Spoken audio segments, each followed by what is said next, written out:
Assalamu alaikum students, welcome to my lecture, welcome to my YouTube channel Engineer Sangrez Official। Start करते हैं आज का lecture. Last lecture में हम कर चुके हैं कैरेक्टरिस्टिक्स ऑफ स्केलर प्रोडक्ट और डॉट प्रोडक्ट। उन्हीं कैरेक्टरिस्टिक्स में हमारे पास अक्सर क्वेश्चंस में आता है एक कैरेक्टरिस्टिक्स के distributive law of scalar product, distributive law of scalar product.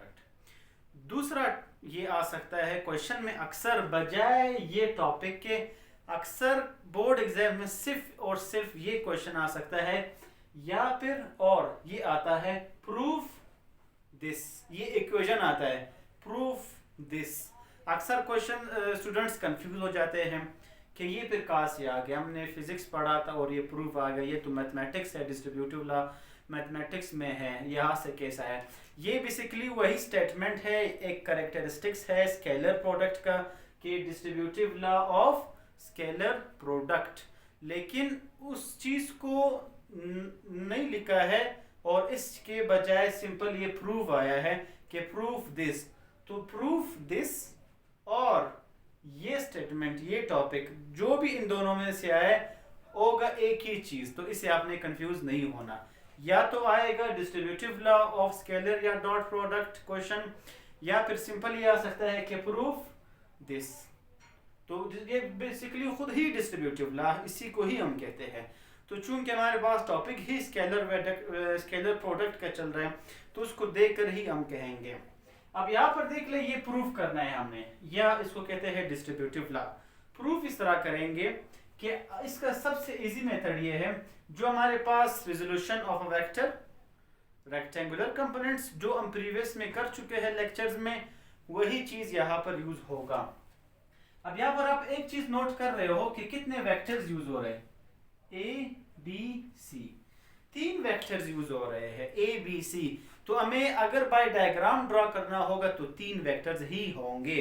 अब फर्स्ट के लिए एक वेक्टर ड्रॉ करते हैं ए, एक वेक्टर है हमारे पास ए, एक वेक्टर है, एक दूसरा वेक्टर है हमारे पास बी, बी ड्रॉ करते हैं। बी वेक्टर हमारे पास फर्स्ट के लिए आपके पास एक वेक्टर है बी। थर्ड एक और वेक्टर है सी, एक और वेक्टर ड्रॉ करते हैं सी, ये है हमारे पास एक और वेक्टर सी। तो जो 3 वेक्टर्स है हमारे पास जो यूज हुए हैं इस इक्वेशन में, इस लॉ में, इस लॉ को हम प्रूव करने जा रहे हैं। तो पहला स्टेप ये है कि तीनों वेक्टर्स को हमने ड्रॉ किया है, बिल्कुल उसी तरह ड्रॉ किया है जो हम रेक्टेंगुलर कंपोनेंट्स में कर चुके हैं। अगर किसी को समझ नहीं आ रहा वो प्रीवियस लेक्चर रेक्टेंगुलर कंपोनेंट्स का देख सकते हैं। अब यहाँ पर बिल्कुल वही प्रीवियस लेक्चर ही है, तो ज्यादा डिटेल में मुझे जाने की जरूरत नहीं है, हम ऑलरेडी कर चुके हैं। इस वेक्टर को हम रिजॉल्व करेंगे। रिजॉल्व का तरीका क्या है, आसान तरीका, परपेंडिकुलर ड्रा करते हैं, फिर इसको by head to tail rule हम सही तरह ड्रा करते हैं। ये बी वेक्टर को हमने 2 हिस्सों में तोड़ दिया। बी वेक्टर का वो पॉइंट जो अलोंग वाई एक्सिस है, आप इसको यूं समझ ले कि ये आपके पास वाई एक्सिस है और ये आपके पास एक्स एक्सिस है। बी वेक्टर का वो कंपोनेंट जो अलोंग वाई एक्सिस है उसको हम क्या कहते हैं, बी वाई। इसी तरह बी कंपोनेंट, बी वेक्टर का वो कंपोनेंट जो अलोंग एक्स एक्सिस है उसको हम क्या कहेंगे, बी एक्स। इसको हम क्या किया है, रिजॉल्व किया है। या फिर हम बी वाई, वाई जब भी आता है ये हम रिजोल्यूशन ऑफ वेक्टर में कर चुके हैं, वाई को खत्म करके हमेशा हम क्या यूज करते हैं, साइन थीटा। एक्स को हमेशा खत्म करके हम क्या लिखते हैं, कॉस थीटा। तो इस तरह हम लिख सकते हैं। इसी तरह हमारे पास वेक्टर है सी, सी वेक्टर को अगर हम रिजॉल्व करते हैं तो उसी तरह हम क्या करेंगे, एक परपेंडिकुलर ड्रॉ करेंगे।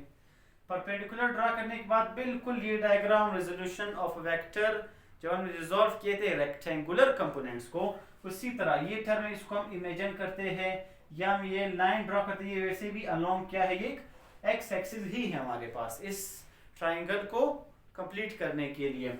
अगर C को हम रिजॉल्व करते हैं तो C का एक कंपोनेंट हमारे पास ये बनता है, एक कंपोनेंट हमारे पास ये बनता है।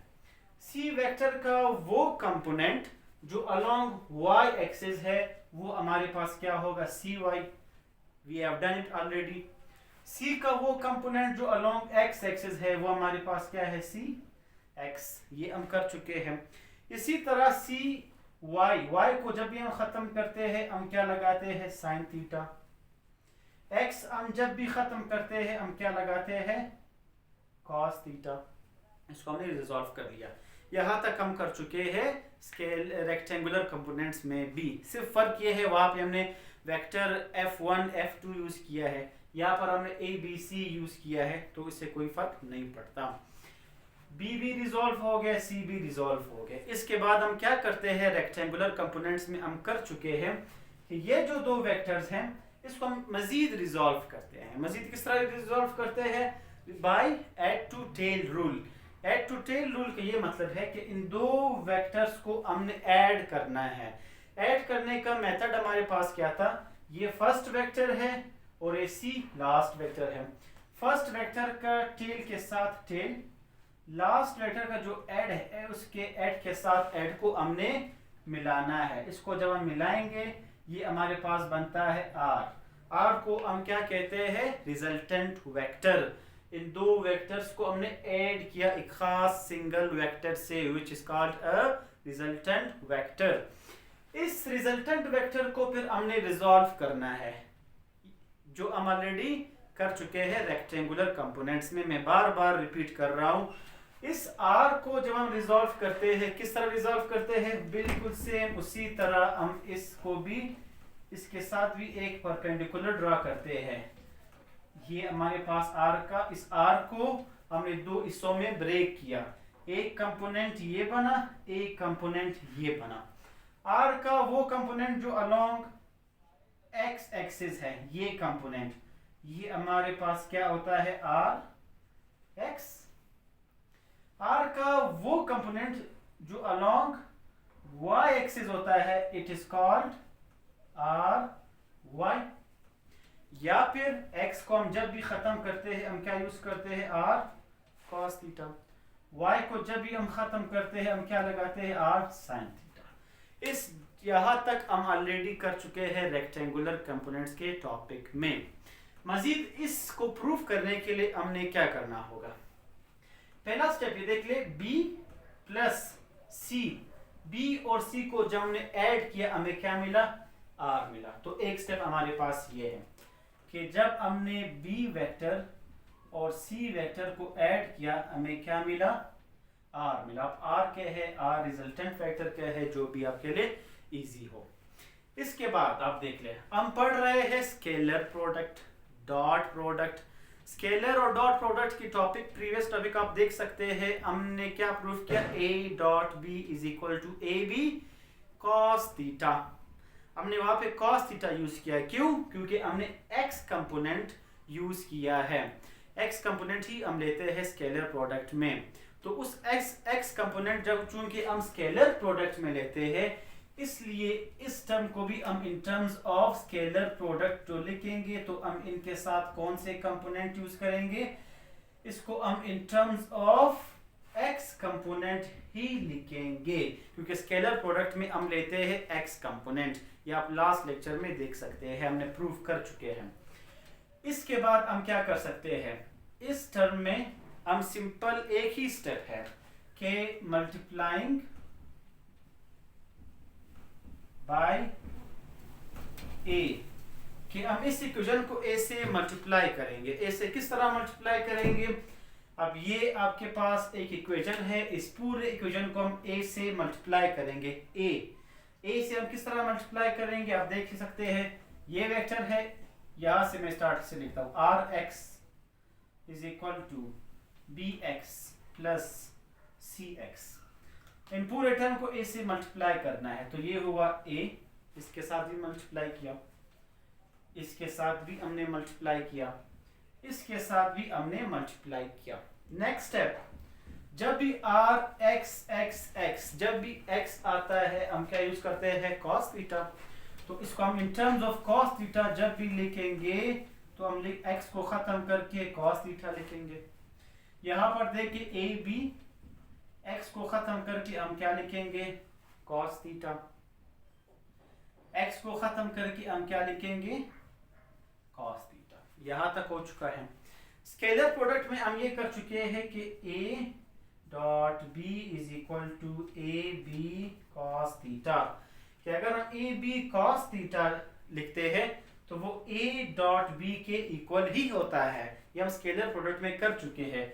इसी को अगर हम इससे कंपेयर करते हैं तो ए आर कॉस थीटा, अगर ए आर कॉस थीटा को हमने डॉट में लिखना हो तो हम क्या इसको किस तरह लिखते हैं, ए डॉट आर।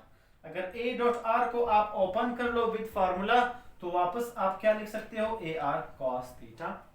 इसी तरह ए बी कॉस थीटा हम क्या लिखते हैं इसको, ए डॉट बी, जैसे कि ये है A B cos theta A dot B के इक्वल है, plus A C cos theta, हम इसको क्या लिखते हैं, A dot C. Last step, ये साइड आप देख ले, A dot B plus A dot C हमने एज इट इज लिखा। यहां पर देख ले, ए डॉट मैंने एज इट इज लिखा।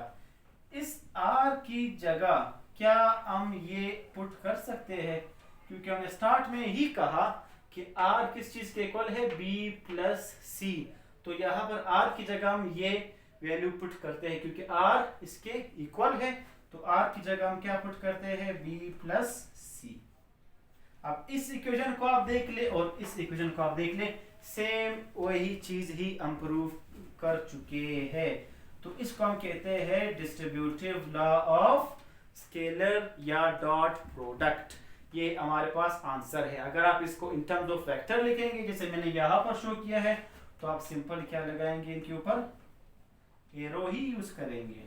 तो ये है हमारे पास prove the distributive law of scalar product. Hope so आपको ये समझ आ गया होगा। नेक्स्ट लेक्चर में इंशाल्लाह इसी को कंटिन्यू करते हैं। तो तब तक के लिए अल्लाह हाफिज़, थैंक यू।